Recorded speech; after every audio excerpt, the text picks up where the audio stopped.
Shalom saudara-saudaraku yang terkasih dalam Tuhan Yesus Kristus. Bagaimana kabarnya? Semoga kita dalam keadaan yang baik-baik saja. Amin, amin. Kita mengucap syukur karena saat ini kita masih diberikan kesempatan, kita masih dibangunkan di pagi hari dengan tubuh yang sehat dan tidak kurang suatu apapun tentunya. Dan saat ini kita beraktivitas dan tentunya di waktu yang manis ini saudara bisa mendengarkan firman Tuhan.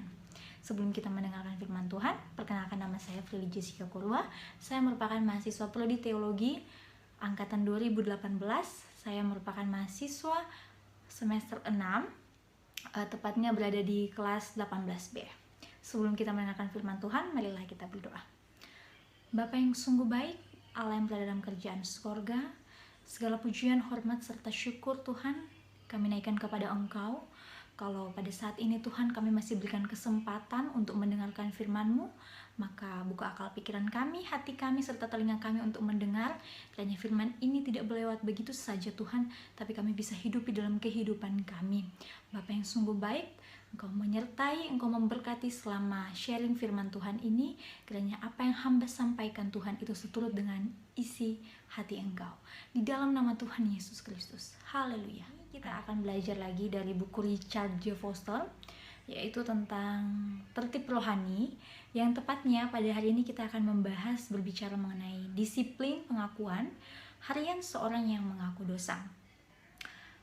Pada saat saya membaca materi ini atau renungan ini, dalam judulnya ini ada dua kata yang menurut saya penting.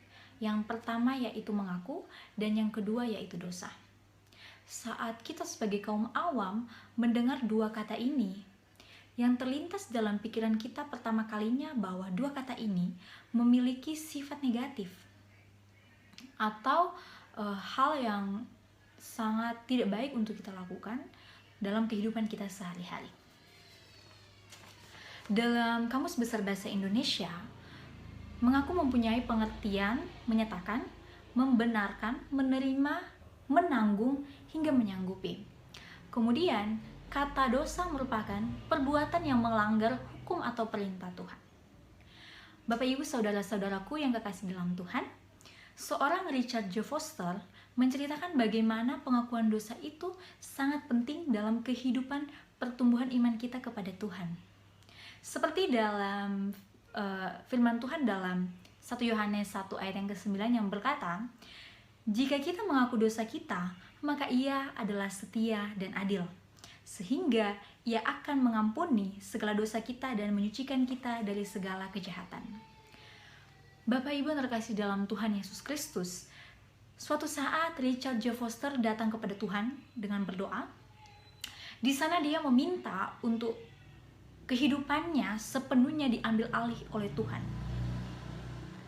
Dan jika dalam kehidupannya ada yang menghalangi sebuah berkat atau sebuah kuasa dari Tuhan atas dirinya, maka ia memohon kepada Tuhan untuk Tuhan menyatakan hal tersebut. Bapak Ibu Saudara, seketika berselangnya waktu, doanya dijawab oleh Tuhan. Bukan dijawab dengan suara yang kedengaran, tapi dijawab dengan sebuah kesan yang nyata yang menunjukkan bahwa sesuatu yang ada pada masa lalunya lah yang menghambat aliran kuasa Tuhan turun atas dirinya. Kemudian dari hal itu ia menjadi terpacu untuk menyusun sebuah rencana, yaitu dengan membagi kehidupannya menjadi 3 bagian. Yang pertama masa kecil, yang kedua yaitu masa remaja, dan yang ketiga masa pemuda. Saudara-saudaraku yang terkasih dalam Tuhan Yesus Kristus, Richard J. Foster ini kemudian datang lagi berdoa kepada Tuhan, dan dia ingin Tuhan berkenan menunjukkan apa yang telah terjadi di masa kecil, masa remaja, dan masa pemudanya untuk membutuhkan yang namanya pengampunan dan penyembuhan. Dengan ia berdoa, kemudian ia datang kepada Tuhan, dan di hari yang pertama, hari kedua, dan hari ketiga dengan tuntunan Roh Kudus ia dapat menuliskan apa yang seharusnya ia lakukan dan apa pengakuan yang harus dia tuliskan pada masa lalunya. Setelah Richard J. Foster melakukan hal tersebut, saudara-saudara, ia bertemu dengan seorang temannya mungkin kalau kita sebutkan itu sebagai mentornya. Ia bertemu, kemudian ia berbincang-bincang mengenai hal tersebut, dan tak lupa ia membacakan catatan yang telah ia buat selama 3 hari berturut-turut, yaitu yang hari pertama masa kecilnya ia menuliskan, kemudian masa remajanya, dan yang terakhir masa dewasanya. Ia membacakan kepada temannya. Dan setelah ia membacakan dan setelah mereka sharing, Richard J. Foster memasukkan kertas atau catatan tersebut ke dalam tasnya. Namun saudara-saudara, hal itu dicegat oleh temannya. Dan kemudian dengan gerak cepat mungkin ya, temannya langsung mengambil serta merobek-robek kertas yang berisikan 3 catatan itu atau 3 masa yang dituliskan oleh Richard J. Foster ini. Mungkin kalau kita sebagai Richard J. Foster, kita sedikit kaget gitu ya. Kenapa nih? Kenapa tiba-tiba disobek-sobek? Namun Bapak Ibu saudara-saudara yang terkasih dalam Tuhan, ternyata Richard J. Foster di sini menyadari bahwa sesungguhnya dosa-dosanya sudah dijauhkan daripadanya seperti sejauh timur dari barat. Bapak Ibu yang terkasih dalam Tuhan Yesus Kristus, setelah hal itu terjadi, maka teman Richard J. Foster ini datang kepada dia dan memegang kepalanya serta mendoakannya. Di sana ia memanjatkan doa untuk penyembuhan atas penderitaan dan juga sakit hati yang dialami Richard J. Foster pada masa lalunya.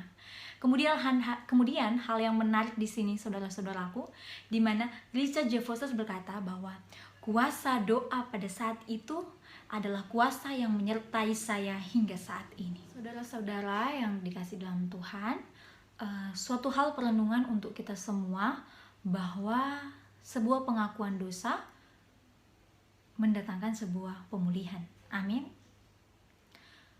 Banyak hal yang tidak kita sadari terjadi dalam kehidupan kita, yang ternyata hal itu menghambat keintiman kita dengan Tuhan.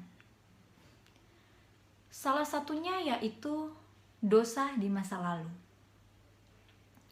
Mungkin banyak dari kita yang berkata atau yang berpikir bahwa dosa itu terjadi di masa lalu dan tidak perlu diungkit kembali atau diumbal kembali, karena pada saat ini kita sudah menaati dan mendengarkan apa yang Tuhan inginkan dalam kehidupan kita, atau menaati firman Tuhan. Bapak Ibu saudara-saudara yang terkasih, hal itu bukanlah poin utama untuk menjadi anak-anak Allah dan menerima kuasanya. Karena untuk menjadi anak-anak Allah atau untuk menjadi anaknya, keterbukaan dan sebuah pengakuan itu sangat diperlukan.